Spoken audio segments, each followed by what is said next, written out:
Well, hello, and welcome back to Gearhead Geeks. In this video, we are going to solve a problem.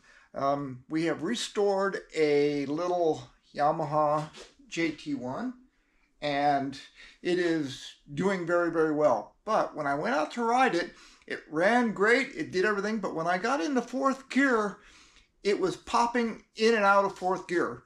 Well, that could be a bent shift fork, it could be worn out dogs, it could be just something as weird that the shift drum is doing something strange. So what we're going to do is we're going to tear this guy apart and find out what's wrong. So stay tuned. Okay, so the first thing we need to do is get some tools ready. I've got a 17 millimeter on a socket, I've got a 13 millimeter wrench, I got a 14 and a 13, and a number 3 bit for our driver. We need to drain the oil. This guy only holds 300 cc, so hopefully this little pan will hold all of that. And it looks like our little pan is going to hold. Great. And we'll let that drain. So now what we need to do is we're probably going to end up having to pull this whole cover off, but we're just, for now, to get the engine out, what we're going to do is we're going to just pull this off and we'll remove the carburetor and get all this stuff loose so it can come loose. So I guess we can start with that while this is draining.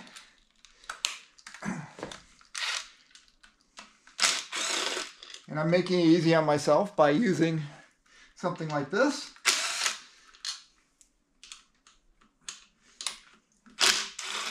And I've got a little container over here for all our parts, so we're not having parts laying around all over the place. Maybe. Get it in there. Okay. Here's this. All our screws go over there. And what we need is a flat blade screwdriver. The plug is not in here because I've got one on order. I just don't have it at the moment. And it's a little hard to see. There it goes. Okay, get that loose. Our carburetor is now loose, and our gas has been off for a little bit. Hopefully it's not dripping too much. Nope, we're good. And we can get our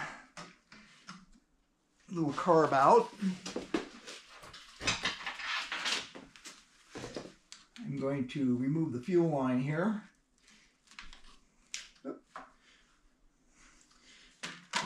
We had a little gas in there.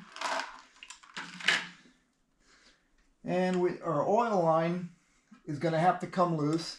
But anyway, let's get the carb out of here. Okay, carb is out. And the next thing we have to do is get our, we need to get the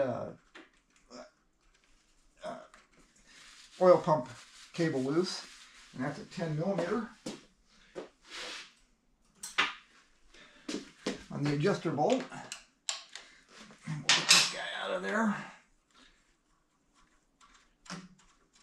And the way you do that is remove the adjuster, and then the cable can slip out, and then you can kind of hold on to this, and it comes out. So that's all loose. This all come loose. We'll get a, we'll pull this and put a plug on it. But what we need to do first, we may as well get rid of all the nuts in the holding the engine in. So we'll start with this guy.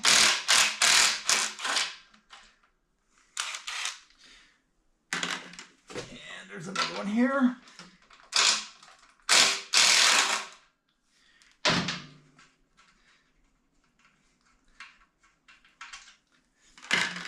And these on the old on old Yamahas, they use 13s instead of 12s. Suzuki used 12s, but Yamahas always like to use 13s.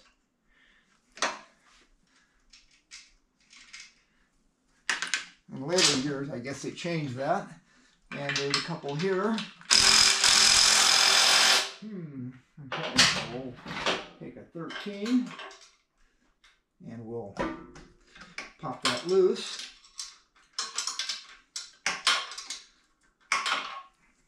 And now we'll be able to get it to go. Okay. We'll lose it. There's kind of a built-in skid pan on this thing. All right, and I believe that this side, let's get this guy done. And I will go on ahead and find a little plug for it. I think I got something right here that I can use. Yeah, we've got something. One of these will work. And then, the hose is a little stiff here, so I'm going to just kind of heat it up.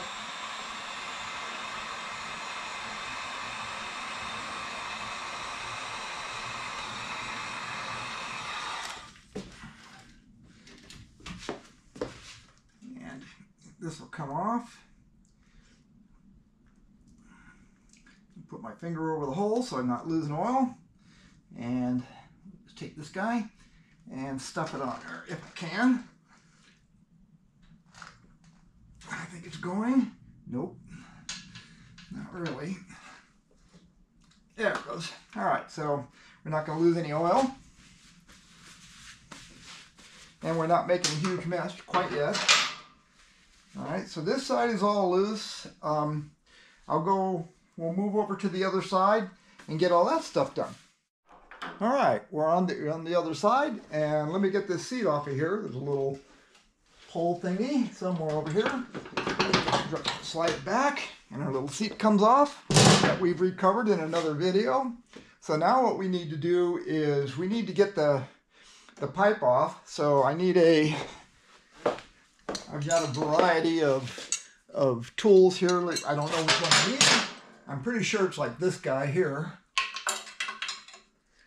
because there is a spanner. These are called spanners, and I've got and it looks like it's going to work. It's just there's not much room to maneuver in here.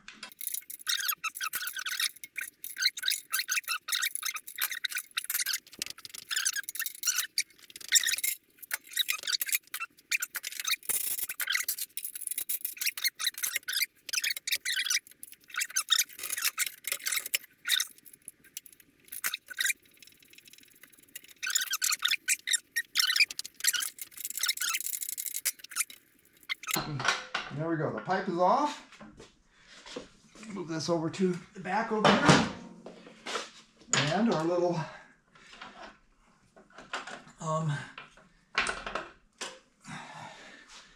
this whole assembly comes off. We'll move it over here. And that's fairly simple. So our engine's almost ready to come out. There's only one bolt kind of hanging there, but we need to get this stuff off. So what you do to do that is we got to remove the shifter, and we're going to end up having to remove the chain also, but we'll get that out of here.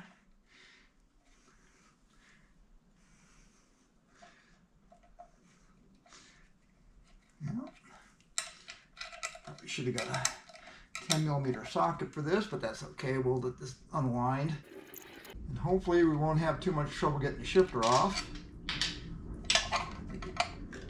Come off. See, our engine's really loose at the moment. And screwdriver.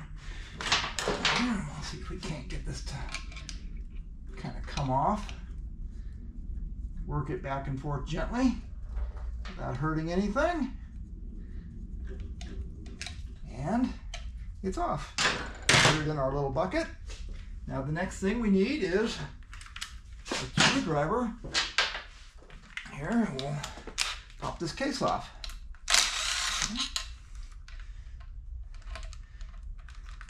And the reason we're removing the case is because the clutch cable's attached to it. And that's okay.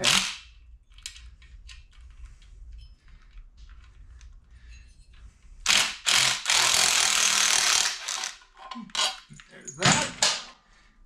And now we should be able to remove our little case.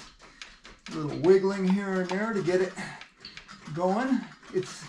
There are some locators in there, so that's all done. And we can get this kind of sitting off to the side. And the only thing we need to do now is to get the engine out is remove the chain and pull this bolt and it'll come out. And we'll get it over to the bench.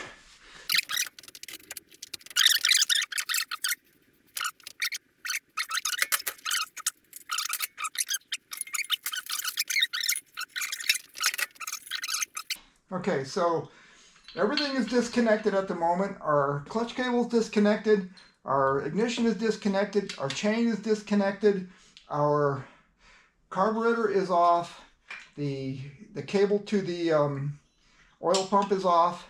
So all that we need to do is lift the motor up a little bit, pull out this, and it should just pop out, hopefully.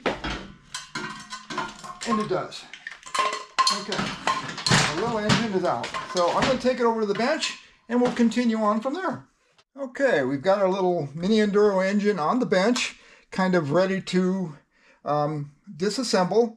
What we're going to do here is first thing first is I've got a impact with a 3/8 driver on it, and it makes life a little bit easier to be removing screws and you don't need to be watching me unscrew that stuff. So we'll take this and then we're going to pry on this guy a little bit. Just be gentle with it. We're not here to hurt anything. We just want to pry it off and just kind of work it. That over here. Okay, so now what we need to do is you need to make sure that you remove this guy, which is our oil pump feed line, because it goes through the case, and if you beat on it, which somebody had done before, you can end up breaking that off in there, and you don't want that to happen. So now what we need to do is I'm going to take a paper towel here. I'm going to put it underneath here because it is going to make a mess. There's no doubt about it. Oil will be coming out. So next thing we need to do is parts in. A little tray, put our parts in so we have a place to put things and they don't get lost. All right. Now what we want to do is we're going to just take a number 3 Phillips. We're using number 3 and number 3 screws so we don't mess anything up. And we're going to start pulling these guys loose. And work our way around and get all of them.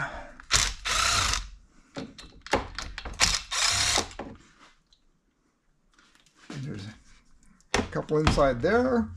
I'm going to rotate this engine back a little bit. And we're just going to work our way around. And it's already making a mess. That's okay. We already knew that was going to happen.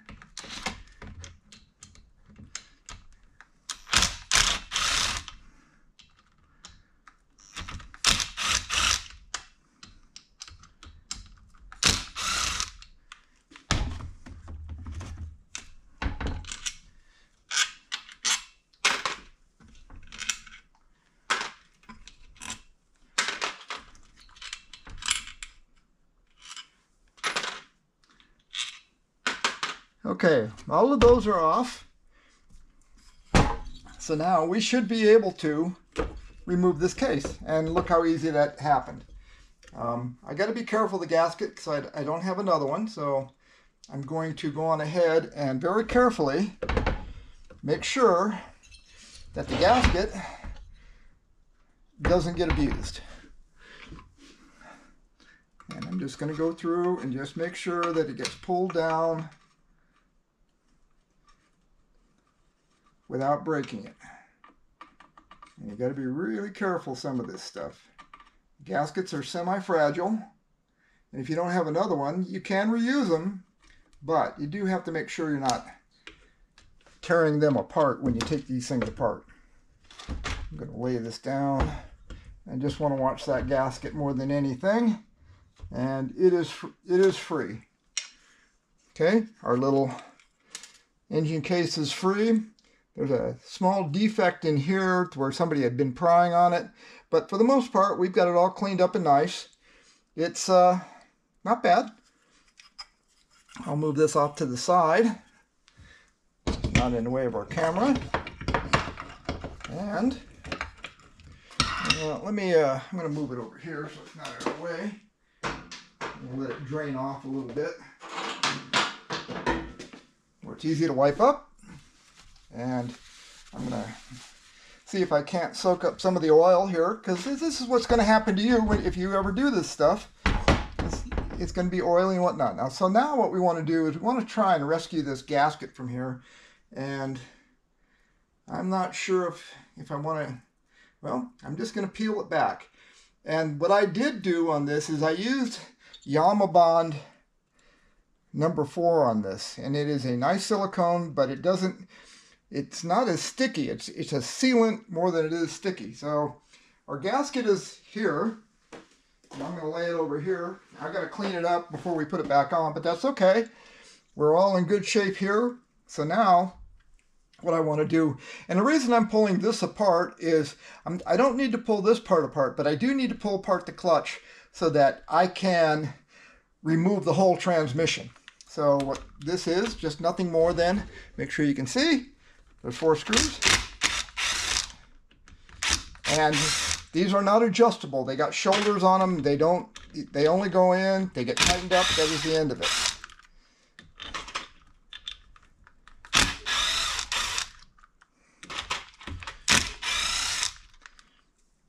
There's that. And our little pressure plate comes off. That's that. There's a little clutch pusher that goes along with that. Okay. Then there's a nut right here, which I believe is 19.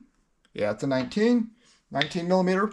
And you need to take a chisel and chisel it's folded over so that it doesn't come apart.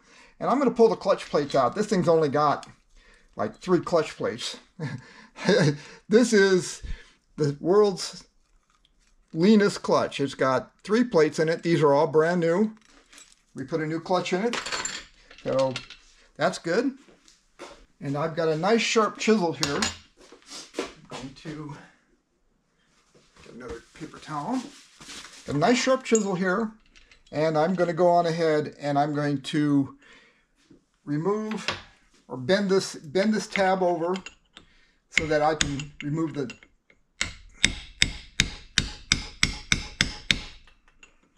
and I'm carefully doing it. I don't want to dig into anything. And the tab is bent back over. I'll take a 19 millimeter socket, and hopefully this has got enough oomph to take it off. It should. There we go.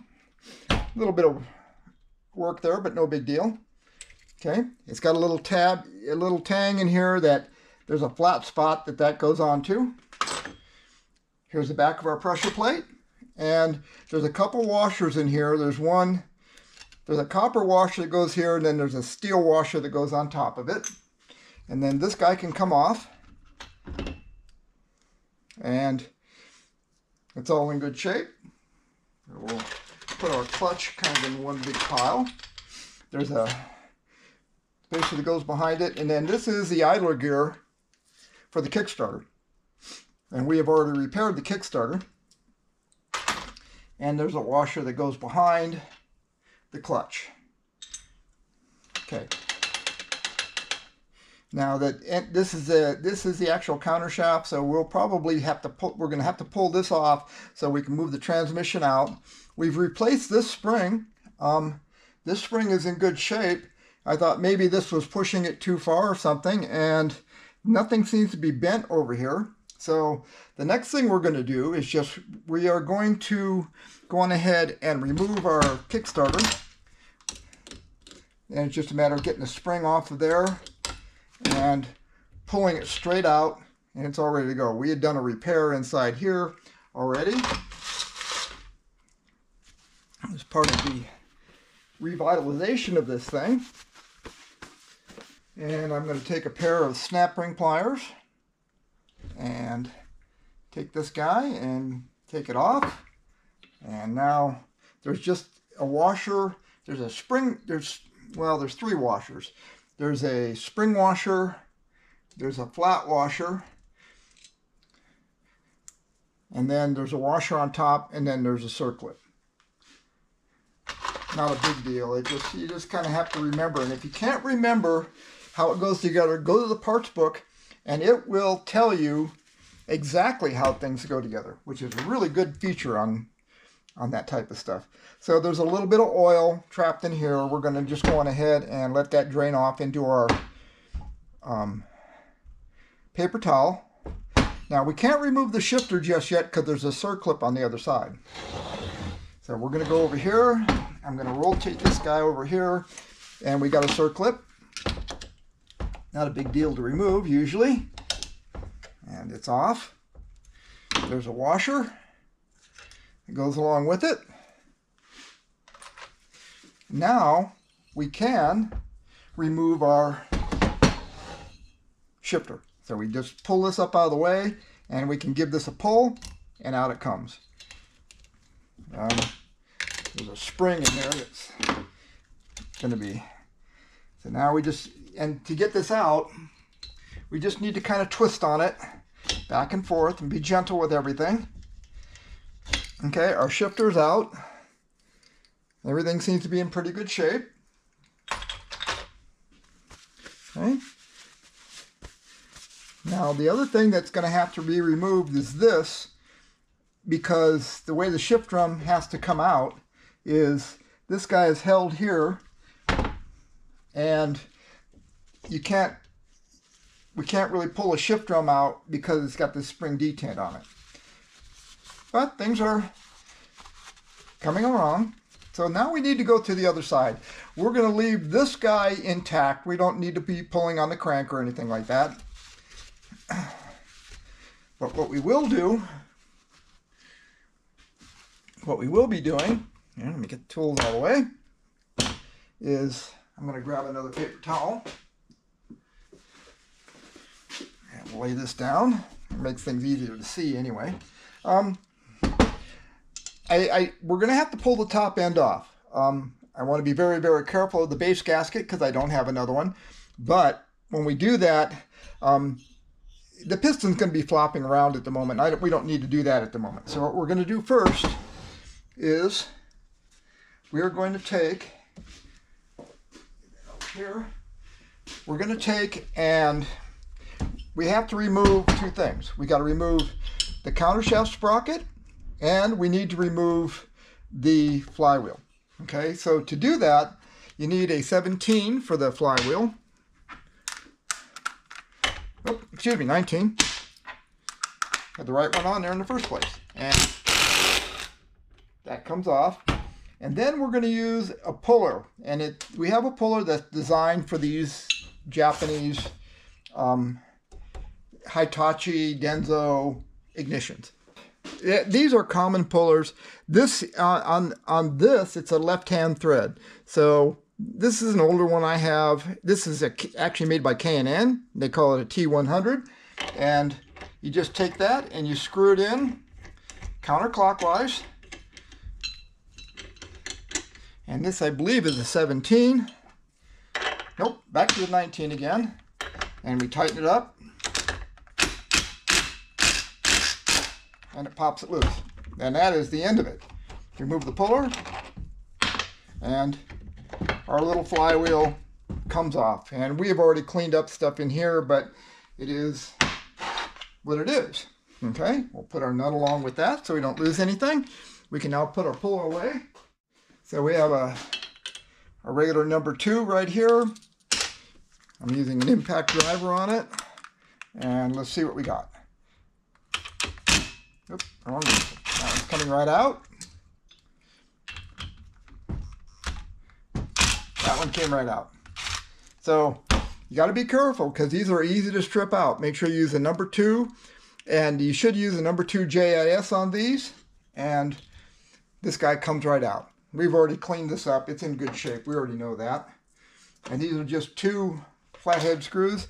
Now here's all the screws that we're going to need to remove. Oh, that one's in nice shape. Yucky. I didn't realize that one was that bad. That's okay. So what we're going to be doing here, and this is another one that's in rotten shape. We're going to be removing the top end. Well, let's get this off first. Sorry about that. And using that same chisel, we're going to go in, and it's flattened over. If I can do this without. Okay. And then again, with our number, this one is a 21, I believe, or 13/16.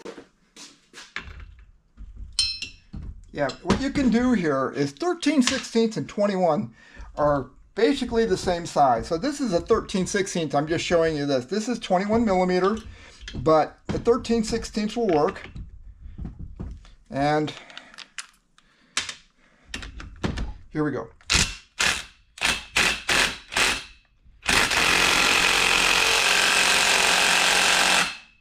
And to be honest with you, that isn't going to cut the mustard. But have no fear, we have the technology.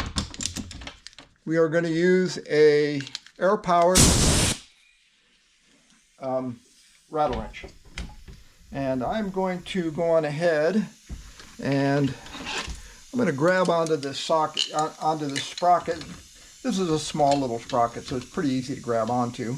And I'm going to hold on to it, and now, if I can hold on to it, and that removes it. Anyway, so our little sprocket comes off, and it's got its bend over washer, and there's a spacer behind it. I don't know if I can grab a hold of it. So to grab a hold of things, this pair of pliers is an adjustable set of needle nose, basically. So you can now get this thing so it accurately will pull on wide things. This is the best pair of pliers you can ever get. Okay, so this is all loose. So now we need to go on ahead and we need to deal with the top end.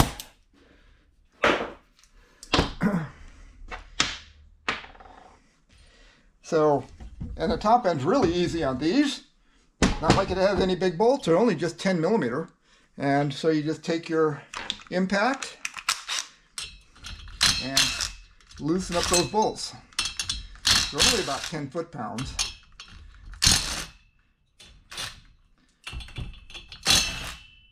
And nothing to that.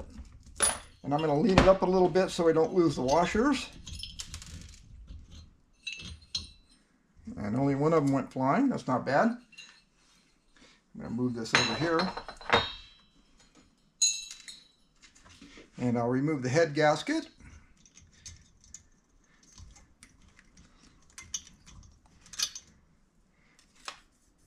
And now let's see if I can break. Okay.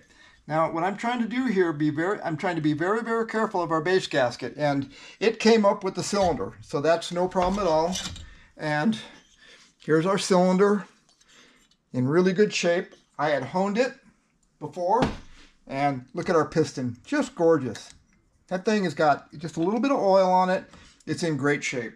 There's nothing at all wrong with that little guy. It's got really good compression, and this thing runs really, really well. But as we know, when it's popping out of fourth gear, that's not helping us. Okay, so we are now ready to start removing these screws all the way around. So we'll take our number 3 driver, put it on our impact, and we'll start with this ugly one here. We got to restore these screws. That's for sure. They are just nasty. And this one here, I'm going to have to kind of clean up. I thought I'd gotten them all clean, but obviously not. This one still has a bunch of crud on it. We'll get all these guys out of here and cleaned up. And now I'm looking at this and I can see somebody's been in here already, which is bad.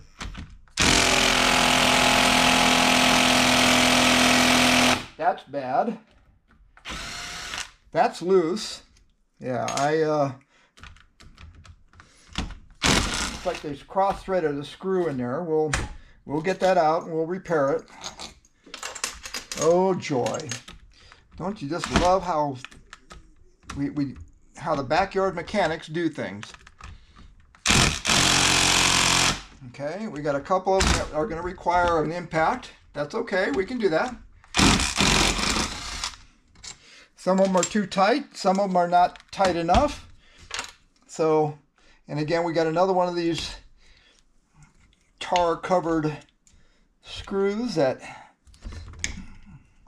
we need to clean out and make look like new again. All these screws are going to be refurbished before I put them back in. And we have a video on how to do that. That one's not coming out.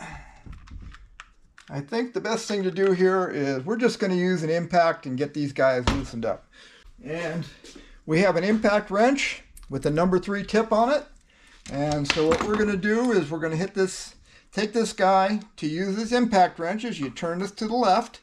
The way you're going to do it, put some pressure on it and give it a whack.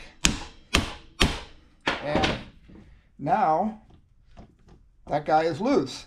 Same, so we'll go to the next one, do the same thing.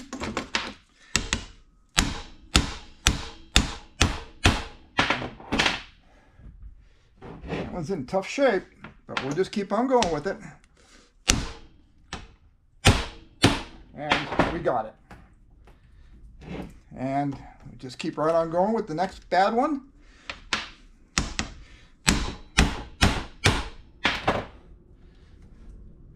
Yep. And this one here is going to be an issue. We're going to keep on working it. I think I'll end up using our... We'll just use this guy and get it out of there. There's not much we can do about it. It's been cross-threaded, so what we're going to do, we'll redo the threads. But here we go. Oh, it's okay. It's not that bad. It's just corroded. We can fix that. So we've got all of our little screws out. Whoop, nope, not yet. One more. Oh, we got to get them out of here. They're loosened.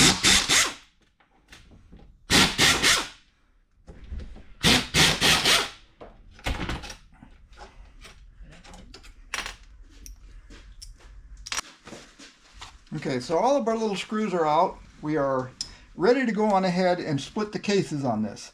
Now, the good part is that this particular engine has got a couple of bolts in here, so we can use like a steering wheel puller or something like that to go on ahead and pull these cases apart, which is pretty neat. Okay, so we've got our steering wheel puller set. This particular one's a snap-on. But we're going to need some 8mm bolts, which this guy comes with. And let me get this out of the way. Make sure that these are the right thread. Yep, perfect. So we've got a nice long bolts that go along with that. We can go on ahead and install the, let's see what we need to do. I think we're going in this way. And yep, that's going to work perfect. We'll get this guy started.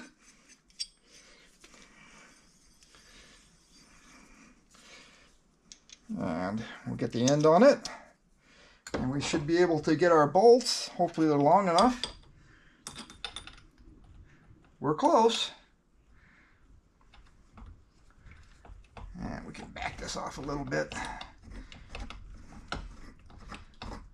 Yep. And another bolt.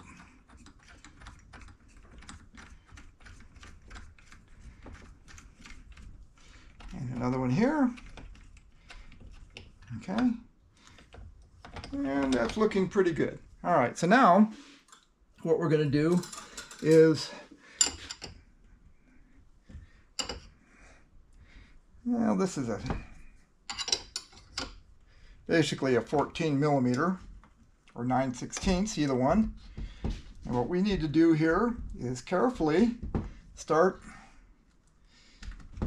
pushing this apart. Now it's probably been glued, and we need to make sure that we got all the bolts out of it. And it looks like we do. Everything looks like it's okay. But there's a lot of pressure going on here, which is not, there it goes. It's popping out. You heard it. And I'm being very careful of the piston because the crank is turning and I don't want to mung up anything here. And the engine's kind of coming apart here. And I'm using a plastic hammer on this, and I like to use a plastic one because it gives a good sharp blow, kind of like a metal one would. It's not soft, but it also doesn't hurt anything when you hit things. And I'm just kind of getting this guy to move along. Yeah, these bearings aren't all that tight. They'll come out, but the crank bearing can be tight, and especially who knows how long this thing's been sitting around. But as we can see here, it's starting to come apart, and I just want to make sure that everything comes apart evenly. And again, I'm being very careful of the piston, making sure that it isn't getting beat up in the process. And the engine's coming apart evenly. You have to be careful of that. You know, if you're pulling apart one of these things and it's not coming apart evenly, maybe you need to look for another screw or something else holding it.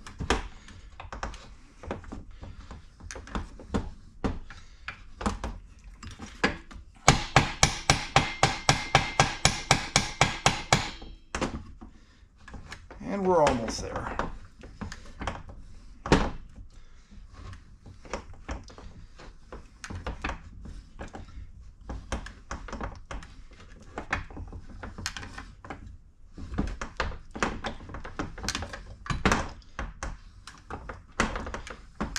And again, I'm being very mindful of the piston. It's not, I've got my fingers on it, and here we go. We're almost apart.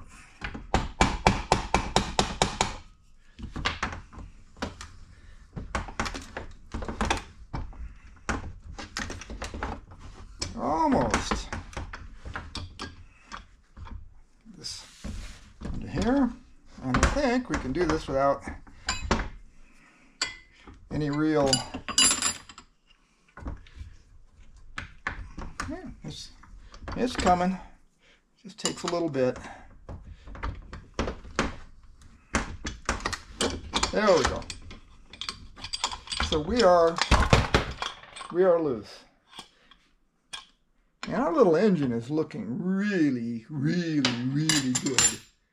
Okay, so now that we've got our little engine apart, so we can now see inside, there's a little bit of crud in here, and around the drain plug, there's this goop of some form. We'll get rid of that. So we got to get that all kind of cleaned out before it gets all over the place. So look at your engine. Oh, it's got, looks like, no, it's just junk in there. And again, this little bike sat for 45 years and without, it didn't really have a vent cover on it. So, but for the most part, it's not all rusted out in here. I already know what the problem is, but we're going to go look at this anyway. Remember, it was slipping out of fourth gear, and I thought, well, maybe either a shift dog had worn out, and we're going to pull this transmission apart so you can see, but I do know what's going on with it. And I'll let you in on the secret here in a bit, after I show you the condition of everything.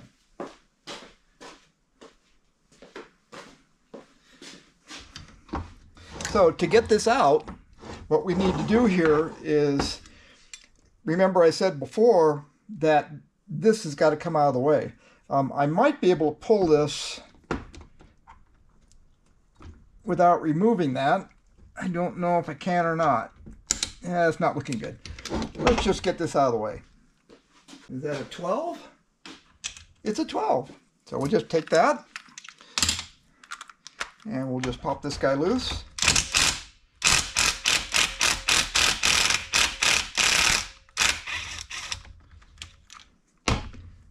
And this is a shoulder screw. And now we can get this guy out of the way. And now we can slide this transmission out. And we're just going to go on ahead and do that. And here's the front shift fork. And Let's see if I can get this to, it's got a little circlip on it, so it doesn't want to come out that easy. And we'll just get this whole thing. I'm looking at this transmission and I'm very relieved because it is in really, really good shape.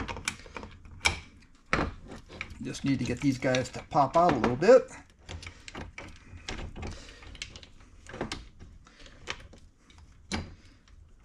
And I'm not really worried about it staying together. I just want to make it so I can show you what's going on. And let's just give this guy a little love tap. I'm just gently beating it out. Okay, so here's our countershaft, and here's our shift drum, and here's our main shaft. And it's only got four gears on it. It's got 2 shift forks.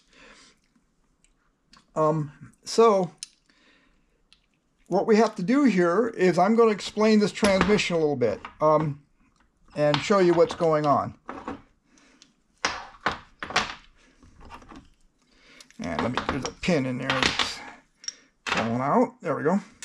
So now, the way this transmission works, it's got only 2 little shift forks, and it meshes like this. This transmission is in perfect shape. So why was it popping out of 4th gear? Could it be a bent shift fork? No, these are very hefty shift forks, and they are not bent that I can see. I will make sure of that, but it goes on ahead and shows me that the transmission's in good shape. The real problem here has nothing to do with the shafts, the gears, the shift forks, or anything. What it is this little shift drum, which has only got 1 groove in it, so both of them do their thing, and just one moves over this way, one moves over that way to engage the different gears. This is a stop, and this stop needs to hit up against the case. Let me, I'll grab that case here so you can see.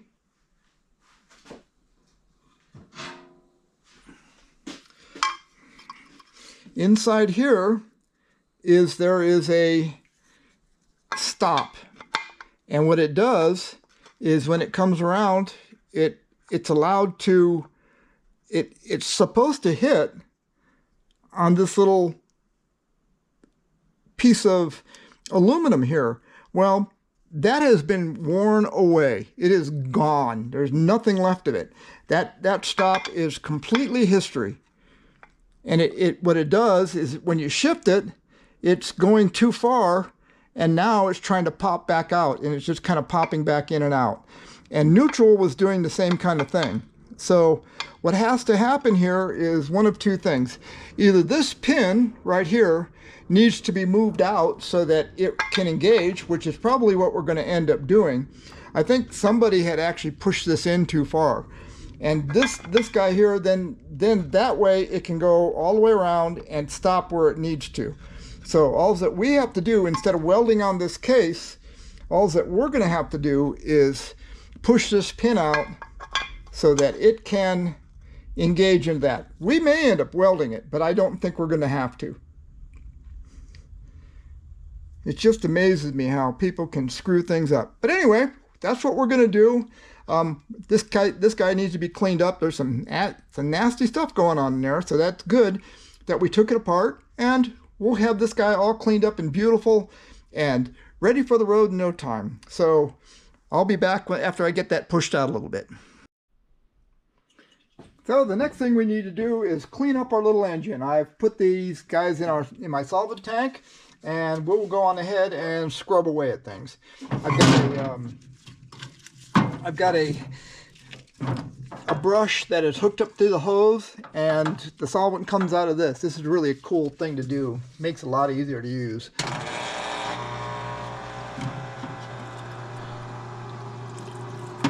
And I'm just going to go on ahead and soak down everything, especially on the inside where all that extra crud was.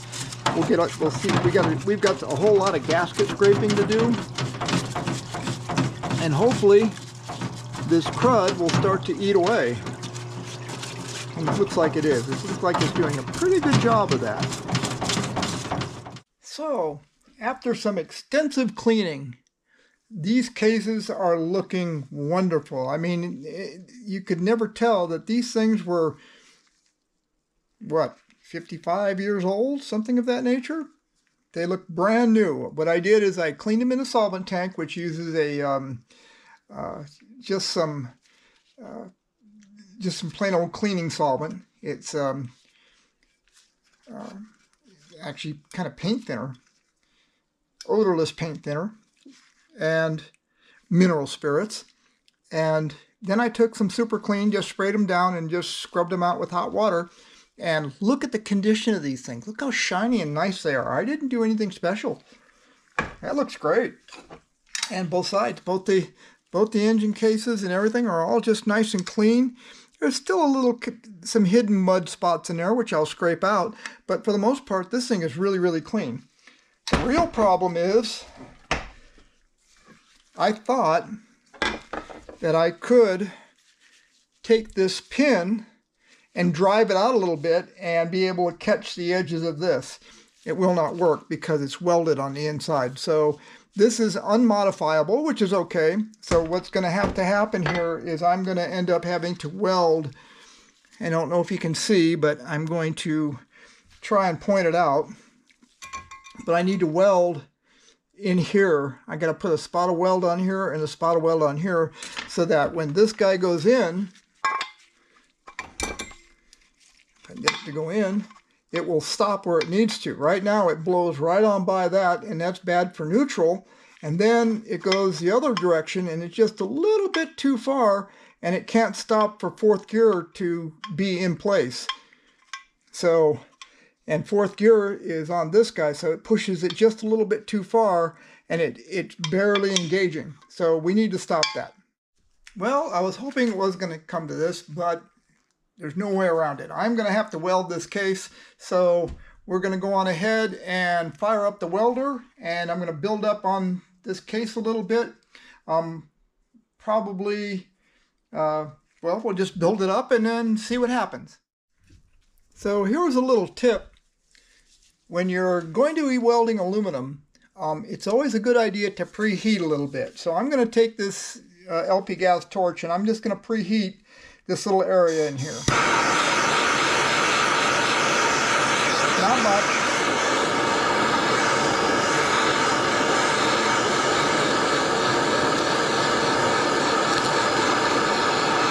This way our welding process doesn't have to heat that up right off the bat. So I'm going to fire up the welder.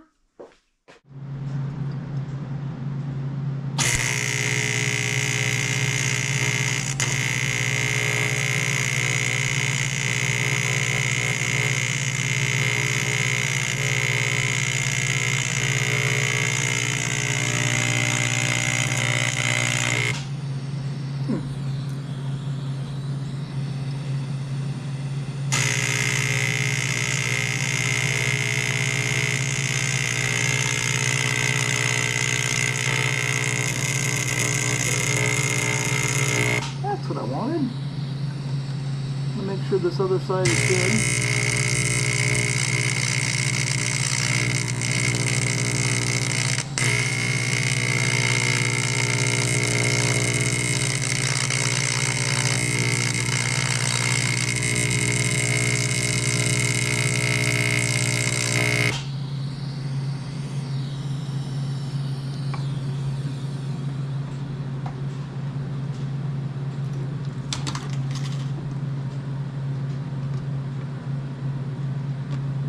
Oh yeah, not bad. So what I've done here is I've welded up this little part right here and this guy right here. So I'm going to have to grind a little bit on this one. We'll see how that goes. We'll see how the shift drum goes, but it's looking like it's going to be pretty darn close without me having to do too much of anything else to it.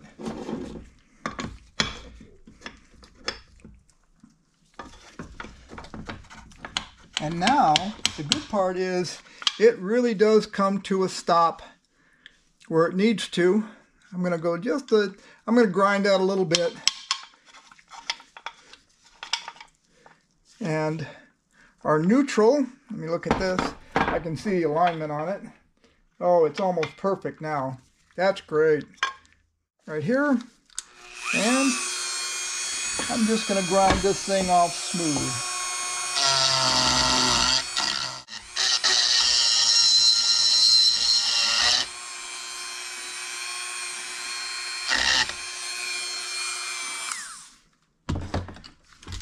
Clean this up. That looks perfect. That looks perfect. And I think we are done. So I have welded up this area up in here. It's now flat with the old surface. And the same thing with the other side. It's flat with the surface. I just put a little noob on it. And it's all done. So all we got to do is a little cleaning, and we can now start putting this back together. So now we can go on ahead and put our little transmission together. We got the case all welded up, and the transmission is almost as perfect as you could imagine. Even after 50 years, there is absolutely no wear anywhere. So anyway, what you need to do to put a transmission like this together, this particular one anyway, there's only 4 gears. It's a very simplistic little transmission, but you can tell which is the clutch and which is the countershaft, because the clutch will have a hole going through it, and in this case it's much longer, and that's usually the case, and the countershaft doesn't have anything. This is where the sprocket's going to bolt on. So you just kind of mesh these two guys together so they're basically in place, and you just get them started in their respective holes. And you just got to line them up a little bit, and once they're lined up, it'll start pushing together. But what we're going to end up having to do here is we need to get a shift fork in. So this shift fork needs to go in. There's 2 shift forks on this. There's this one and there's this one, and one is much larger than the other, so it can only go in the one way, and you have to be careful. There's a pin right here that can fall out, but all that you need to do to get this, and the pin just fell out, so I need to find it wherever it went. There it is, hiding out from me. And we'll put that back in, and you just take your shift fork and you kind of carefully lay it over, and now it's in, and we start pushing the transmission into place. And all we need to do now is we can go in and take our shift drum and we can get it in place, and then we can do our last little shift fork, and our last little shift fork is here. We can then slide it so it's indexing into there, and then we can push the pin in that aligns it, or that it travels on, and then we can push the transmission in the rest of the way. And if you have to wiggle things around a bit, it's usually the case, and it's going in, and lo and behold, our transmission is in place and ready to go. It is just that simple. Everything works. You have to kind of rotate the transmission around to get things to change gears, but that's okay. That's the way this type of transmission works. Okay, and we are going to rotate this around till we see it goes into the gear. So this is first gear back here. This is the smallest one on this side. And then, so what we want is the smallest one on this one, which is, in this particular case, this is the outside is 4th gear. So we want to see it engage into that. And it would be this shift fork. And this shift fork comes all the way out. And I'll get these gears to align a little bit. Something like that. And the shift fork comes out. And we can see that 4th gear is engaged. It's got good engagement in there. And that's right about where our little stop is. We got good engagement, and fourth gear will work just fine now. So, transmission is inserted. Now what has to happen is I'm going to put some sealant around here, make sure there's no excess sealant sticking out. Little cleaning. We'll put that on, and then we'll put the other side engine case on. There's a couple things that you need to do, or one thing you need to do to put it on and make it a little bit easier. So we'll go through that. So I'm going to go on ahead and wipe down. I'm going to take a little acetone here, and I'm just going to wipe down these surfaces so to make sure that they're all clean and nice. I've scraped off all the crud that I possibly can. I've got all the excess gasket goo that they put on there, off of there. Everything is looking nice and clean. There's no residue. So we are ready to go on ahead and put on our Yamaha number 4. Yamaha number 4. And this is the correct stuff that you're supposed to use on this. And this is really good stuff. Not only is it a good color for doing this kind of stuff, but it really, really works well. It's a silicone, like others, but it's not. It's kind of a different formulation, and it smells different than other sealants. But one of the best sealants out there is Permatex makes it, and their stuff smells almost exactly the same, and it's called The Right Stuff. And I have a feeling that if you were to look at the chemical compositions of both of these, of The Right Stuff and this, you would find it's probably the same thing, or really, really close. So I'm just putting on a very, very thin layer. Nothing's fancy, just enough to cover everything. But I do want to make sure that I'm covering everything, and we don't want it, the idea here is we don't want it to be squeezing out all over the place. We want to do a nice job. Everything that we do, we want to do a good job of, if we can help it. Sometimes you got to goop things up. There's a hole on this on the side case there. It's not really a hole, it's just kind of a divot where somebody prying on it, and I have to put a little extra goop on it, but that's okay. But for now, we need to put this stuff on, and it doesn't dry super fast, which is nice. That way you can at least have some time to work with things. And we're just going to do a good job of getting this stuff on there.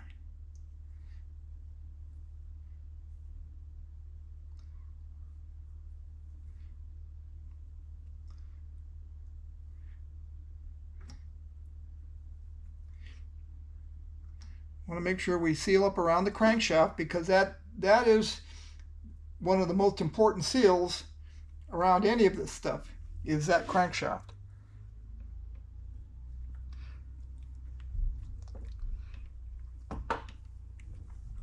The crankcase needs to seal up, and that's important. And we got a nice even layer around there. We got everything, looks like it's got a nice even layer around it. Double check your work. Okay, so that's done. Make sure you put the top back on, or you're just going to be wasting the stuff. Okay, that's done. Now what we want to do is we want to press on this case, and to do that, the best way to go about putting this on here, yeah, we can do it, we can pound it on, but if you just take your LP torch and just heat this bearing, interlace up a little bit, it will go on there so much easier. And again, we're going to be using this to tap it back in. It's got plastic, hard plastic ends on it, and they don't hurt anything, but you get a sharper blow. So first thing you do is you don't want to heat the crankshaft, because you want to leave it cold. And you just heat this up a little bit. So don't cook it too much, because you'll be cooking the seal.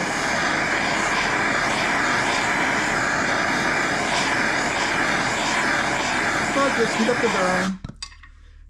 And now what we can do is just put this guy together. And we'll tap, tap, tap. And there it is, just that simple. That bearing, just heating that up made it just fly together. It is done. If I didn't heat the bearing, I'd be pounding on that thing forever. So now, I want this to, it's together, but we want it to just kind of just enough to let that sealant dry just a little bit before I really cinch it down. Okay, so I have removed all the extraneous crud off of the screws. I have made sure all the heads are in proper. And so we're going to go on ahead and put this guy back together. And you can see this one is an extra long screw. So this one here might be this guy. That seems a little long. See if I can find, oh, there it is. I bet that one did. Yep, that one looks like it goes in there. And you just have to have about, maybe a ½ inch sticking out. If you have more than a ½ inch sticking out, or less than a ½ inch, it's the wrong screw. That's about a half. And it's not hard to figure out what screws are the right ones.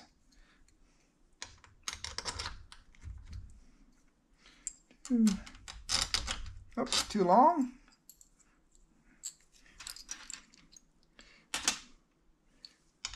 Okay, that's about right. And that one's too short. We need a longer one. That's too long. This one here, it's about right. About right. This is a short one. And what do we have here? 1, 2, 3. We got a longer one here.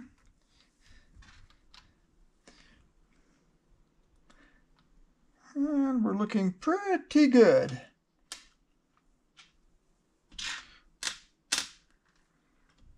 And we got 2 more. One up front, these 2 up front. Yep, all looking good. So we're going to take our number 3 and we're just going to run these guys down. We'll snug them down. And we'll just kind of work our way across the middle.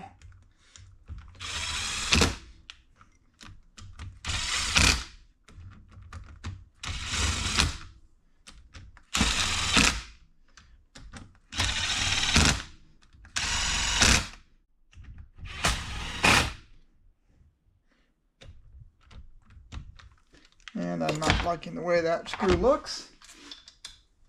I'm just going to go on ahead and make sure that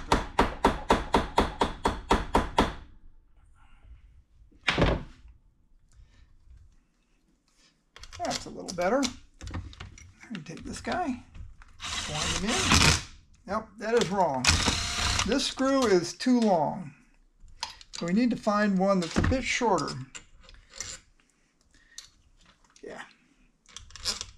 That one's that. Let's see if this one goes. Let's see if that's better. That looks a little better, maybe.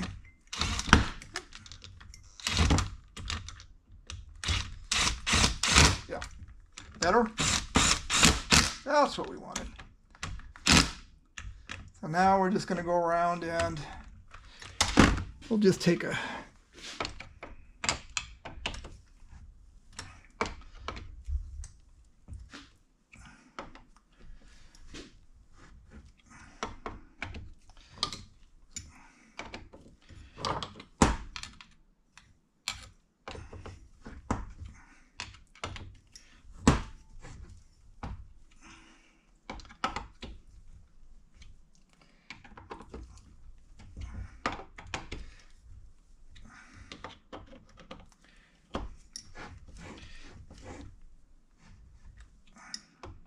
Okay, and I'm just going to do a quick check and make sure they're all nice and tight and even.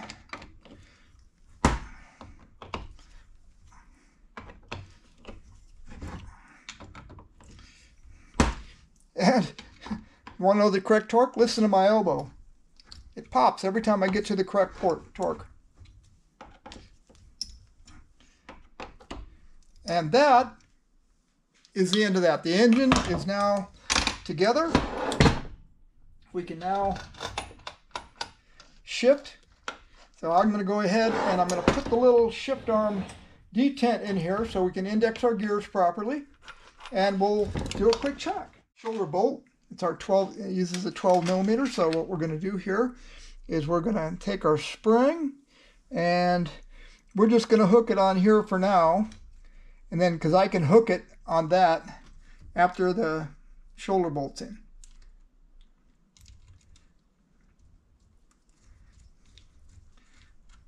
Roll this cookie in. And we'll go on ahead and run this guy down.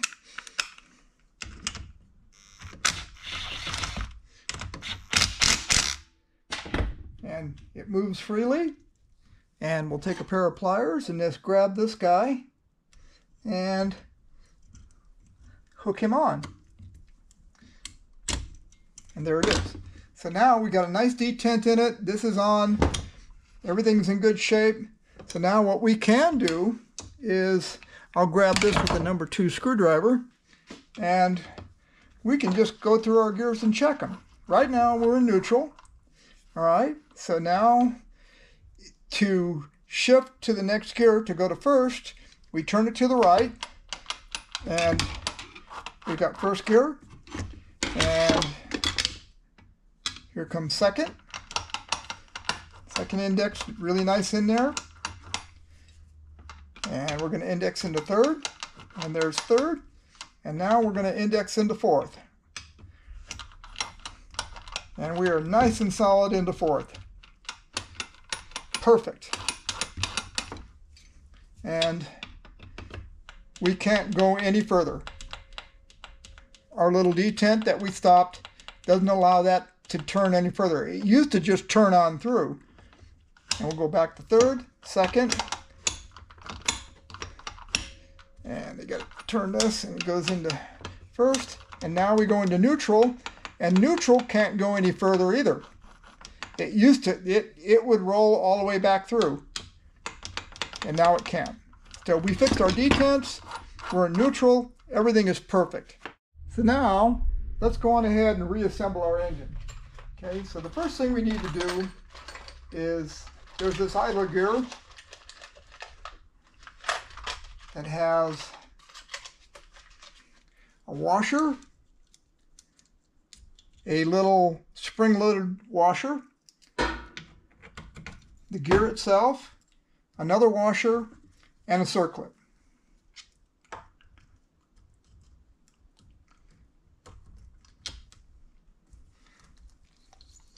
And that's all you need to get that one going. Then the next thing we need to do is we're going to put in our shift fork, and it needs to be, I'm going to go over to the wire wheel and fix that guy. I'll be back. So after a little cleaning on the wire wheel, we got this shaft all cleaned up. We need to get this spring so it goes across this. So all that you do is you kind of grab onto it here, and it's fairly tight. So try and do that. There it goes. And you push it on so that it's straddling that. And what's going to happen is it's going to straddle this guy right here. So all that we have to do is push it on through. And that's one of the reasons I cleaned it up. I wanted to make sure that the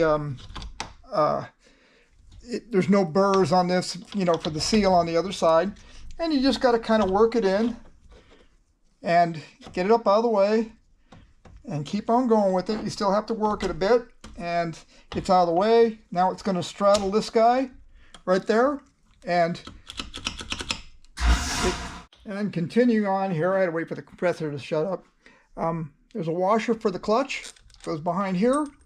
There's the idler gear. There's the spacer, and that goes inside of that.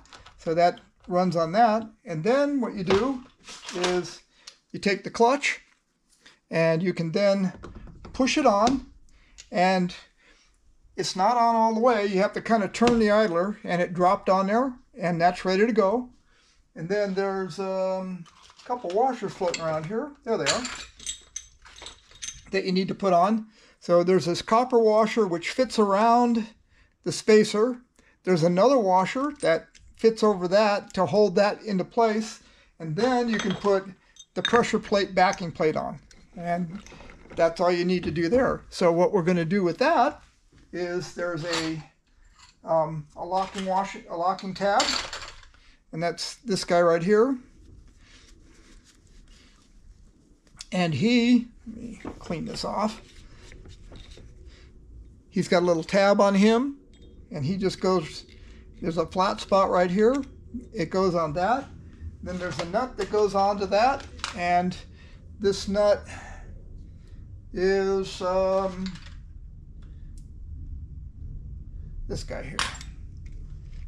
Pretty sure. Yeah, that's him. Okay, and he's a 19, and we are going to roll him down with our 19. I'll just get this guy going here. I'm going to take a rag and kind of hold on, and that's all you need right there. And take a pair of pliers and bend the tab up, and that's not going anywhere. So now the next thing you need is your clutch plates. Okay, and there's only 3 of them, so it's not like there's a big ordeal. They can only really go into one way. So you have a fiber in the back, a steel, and when you put in the clutch plates, there's a kind of a rounded edge and there's a sharp edge. Put the rounded edge down. Don't know why. I read that in one of the service manuals at one time, and I never saw it again, but of all the clutches I've taken apart, they've always been that way from the factory. So something to deal with. Then there's the only thing you got to make sure of here is there's a little top hat. There's a ball bearing that goes in here. And then there's a little top hat guy right here. And then this goes on. Then you just take these guys,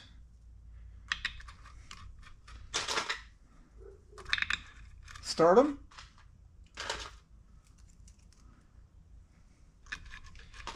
and I'm going to put in the clutch pusher on the other side so that ball bearing doesn't fall out. That's all. It won't anyway, but we'll just make sure. Okay, that's all you need there. And then all you do is you take your number 3, whatever you've done with it,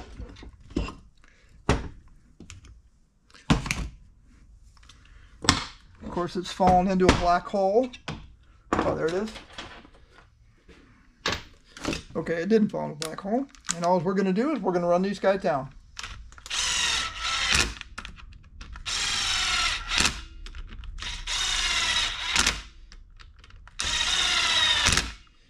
Then we'll take a number 3 screwdriver and just make sure that they are evenly tight.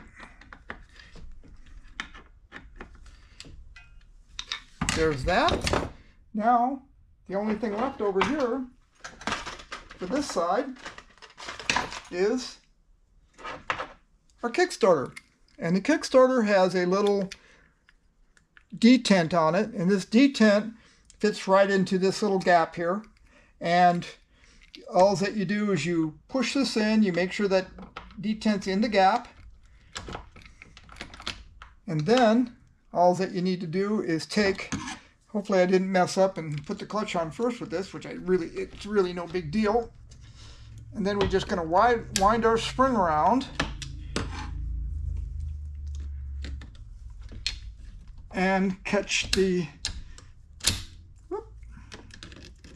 and we'll catch the stop over here. And there it is. just push that on until so it doesn't come off. There it is. And our Kickstarter is properly engaged. And what happens with the Kickstarter is when you kick it, it pushes this gear out into this other one, and then that turns over the engine. So that's all done. The clutch is all together. Our shifter is all together. We have repaired the inside of that. Everything is in great shape. So now what we need to do is I got to clean up the gasket for this because I don't have another one. I'm going to clean up the gasket for this, and then we can put our side cover on. It's just that simple. And before we put the other side on, we need to finish up our countershaft side. So we can do that. So we got a little spacer here that goes in to the countershaft seal. And here's the countershaft itself, countershaft sprocket itself.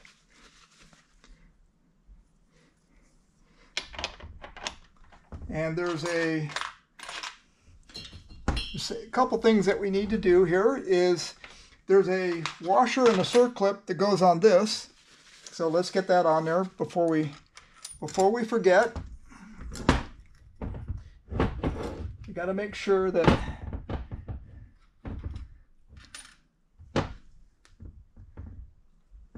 it's in place. There it goes. It's just need to be pulled a little bit. Okay. And here's our circlip. And we'll push that guy on. And taking and using these pliers because you can move them out a little bit. Now you get a really nice, good bite on them. And that's all done. Then the next thing you want to do is take your lock washer here, and the nut on this has got a recess in the back, so you want to make sure that it goes on over the top of that. And what that does is it allows the splines on the shaft to fit in and the lock washer to work really well.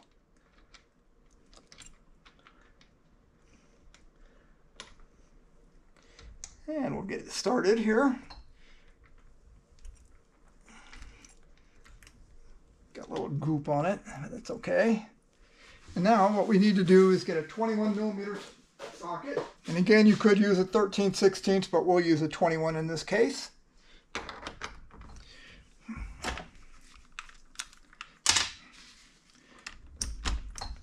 Let me run this down a little bit.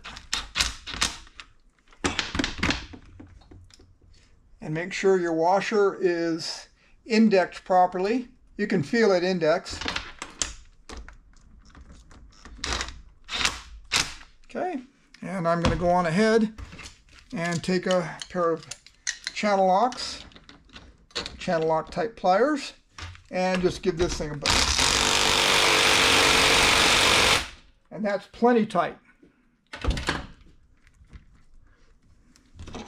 And then the next thing you do is just fold over make sure everything's in good shape. Yep. And we will go on ahead and fold over the washer. Let's do it here.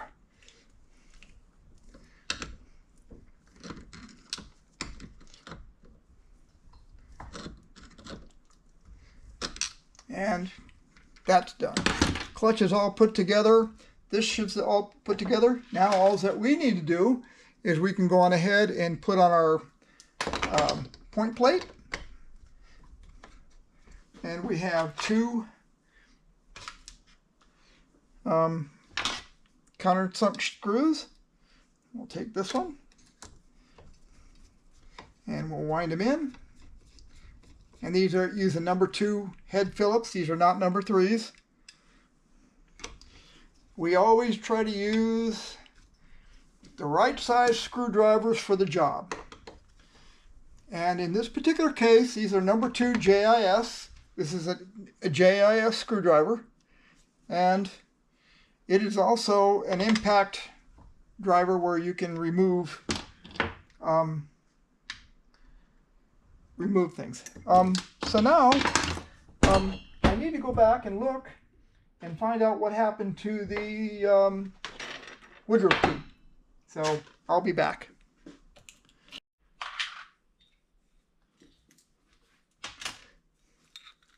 So our woodruff key has gone among the missing, but I have another one. So I'm going to go on ahead and throw this guy on. The 3mm woodruff key. And there it is.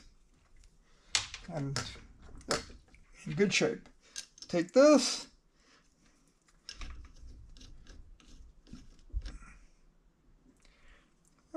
Let's make this look a little better. I guess not too bad.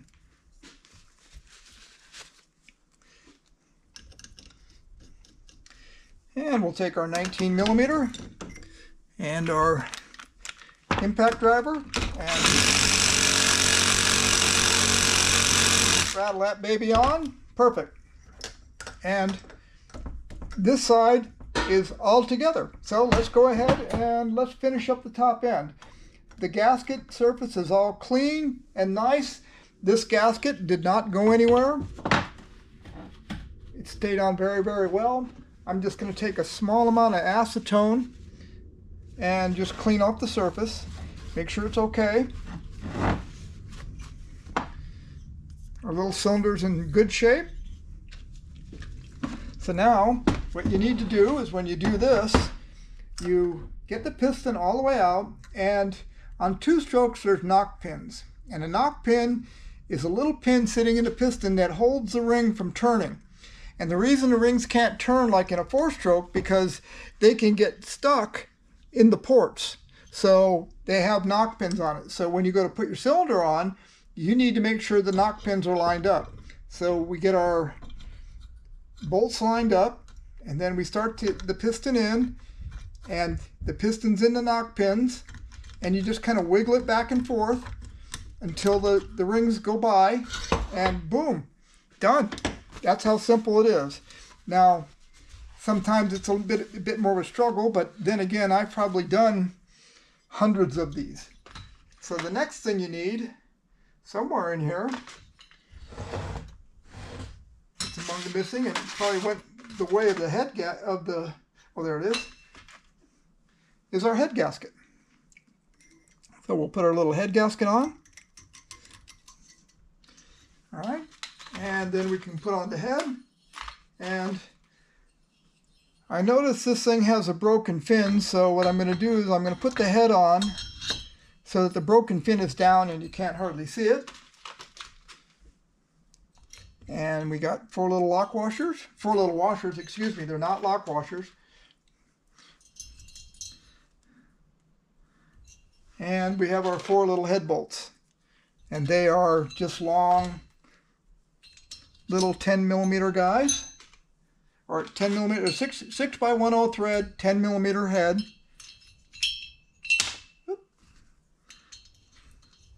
And then all that we need to do is we'll get a 10mm socket and tighten those cookies down. And I'm just going to wind these down gently.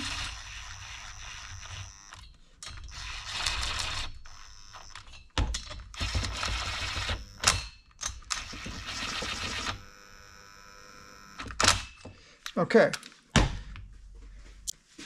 and we'll just take these and go on ahead, and I'm going to torque them by hand. I'm not going to use a torque wrench. I mean, yes, you should use one, but I've done so many of them, I know pretty much exactly how tight they need to be.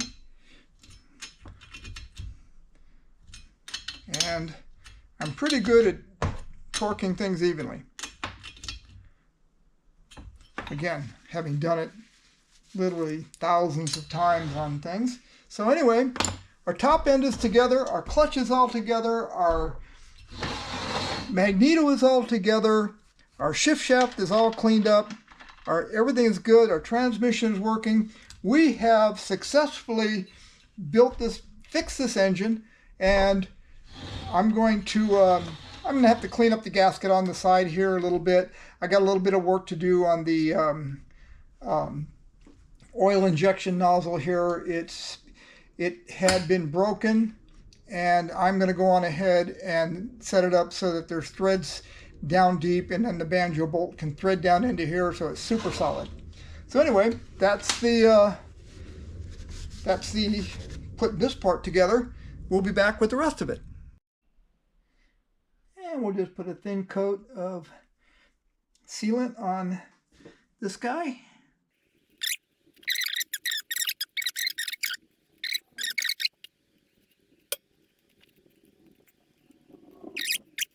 Oh, sorry about that. When I put the case on, the camera had turned itself off, so I have just slipped the case on. I don't want to slip it back off because it was I don't want the gasket to get out of place.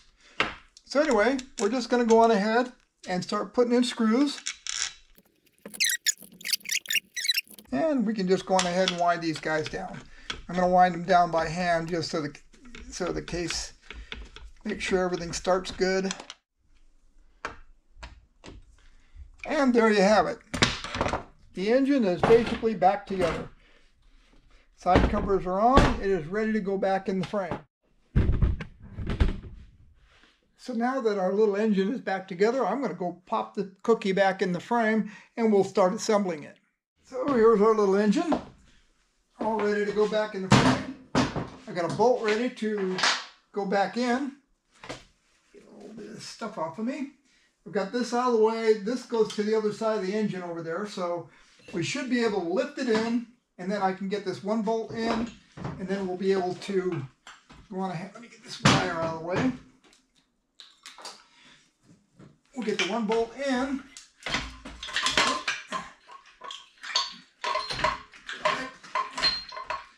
Okay, so now our little engine is getting ready to hang in there. We got a bolt in it. And I'll just pull that around. There we go. So now it's basically there. Get this out of the way. Then I can go on ahead and put in the subframe and then bolt all the rest of it up.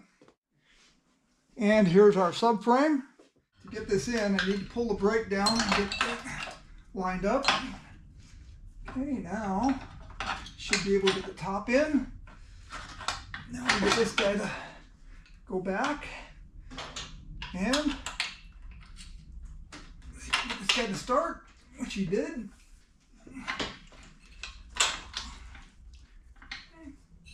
And you just got to kind of jiggle things around a little bit. I'm going to get this bolt in the top here so it doesn't fall. And now, almost. You look at the other side, make sure it's ready to go. Yep, it is. Just needs a little gentle persuasion. There we go. So that's that. Hold that in place. And we're closing in on it. So I got a few more bolts to put in.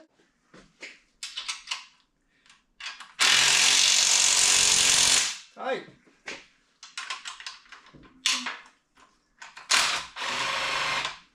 Same drill here.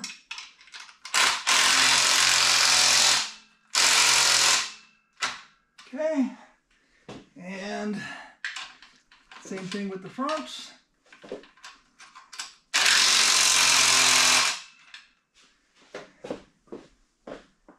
And our little battery's going dead, but I should have enough to do this one.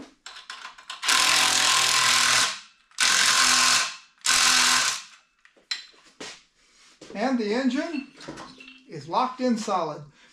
Matter of now just putting all the rest of it together.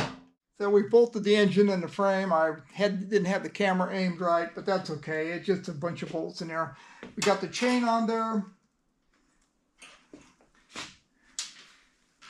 because it's just the reverse order of removing it. And we'll put our master link clip in, and we make sure that the pins are driving into the closed end of the link. Done. Now we can go on ahead and we'll put on our little side cover.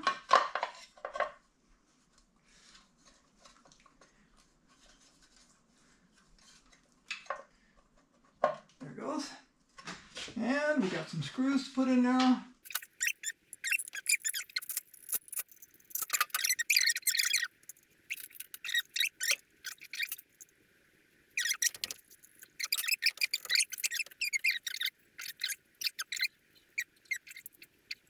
So our engine's basically all back together. It's in the frame, chain is in there, clutch is in there. The only thing we need to do is put on the carburetor, and I guess I can go on ahead and put on the pipe. So we'll go on ahead and do that. So I'm going to kind of hang this here.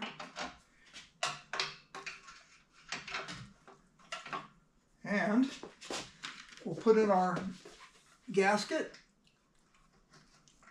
And we just got to get it to start, and sometimes that can be a little tricky.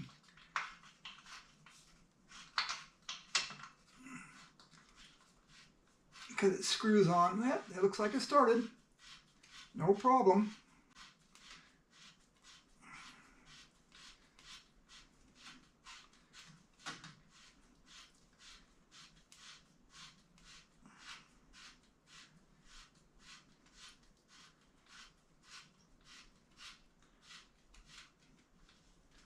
Okay, getting tight. I'll get a spanner wrench on there.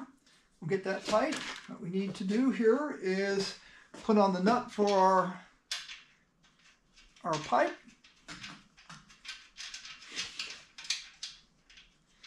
And we need a 17 and a spanner. There we go.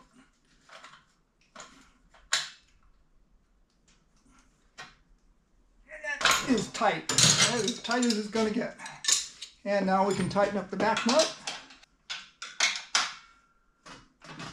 Okay. Tank in place. Perfect. And we'll get our little bolt back in. Which is okay. Cap that back.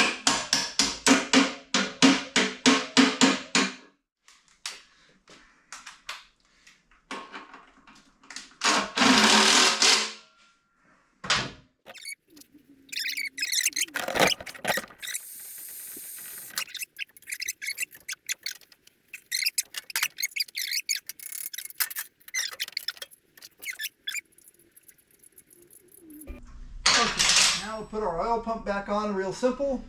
All that you do is you rotate the oil pump to where you can see the cable come through, notch for the cable. And we get that started. Bring it up over the bracket, and you run it down. Now, where we adjust it is there's a little pointer on the oil pump gear or cable holder, and you adjust that when you turn the throttle until all the slack is out, so you can see the slide start to move, and then you can at that point adjust it to where the little dot lines up with the pin. Okay, so for now we'll just leave that there and we'll adjust it. We'll do our final adjustment on it.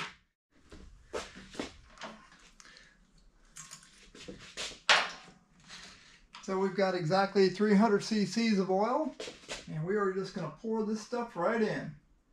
I just put the drain plug back in. And if you're wondering what this is called a ratio right. And it's got, if you're mixing gas and oil, it's got if you like have 2 gallons of gas and you need to go to 20:1, you can just put it right here. But it also has cc's, fluid ounces, pints, everything. And this thing is just the handiest tool, and they've been around forever.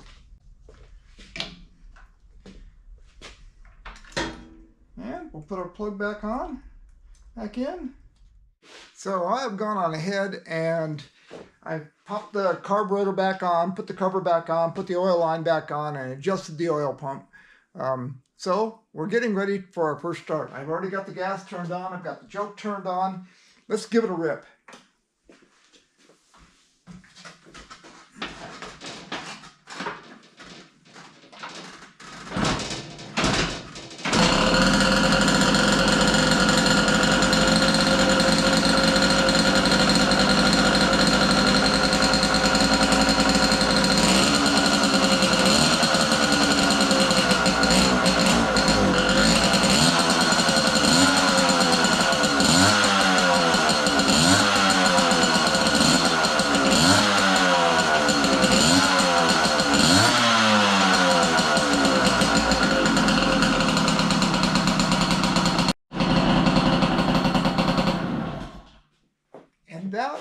is a successful startup on our little Yamaha, and so we're in good shape. So the only thing that we have to do now is see if fourth gear works good.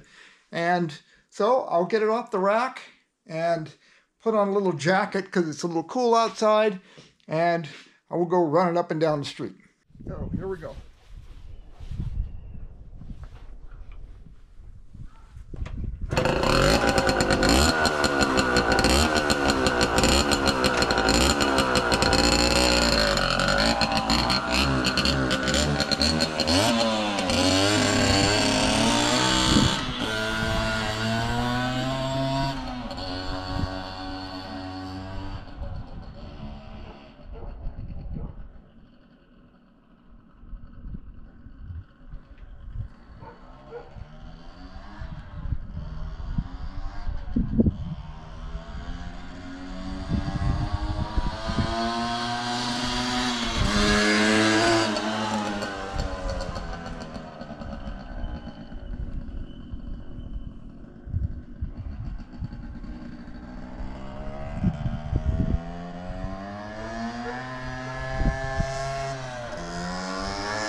That was a complete success.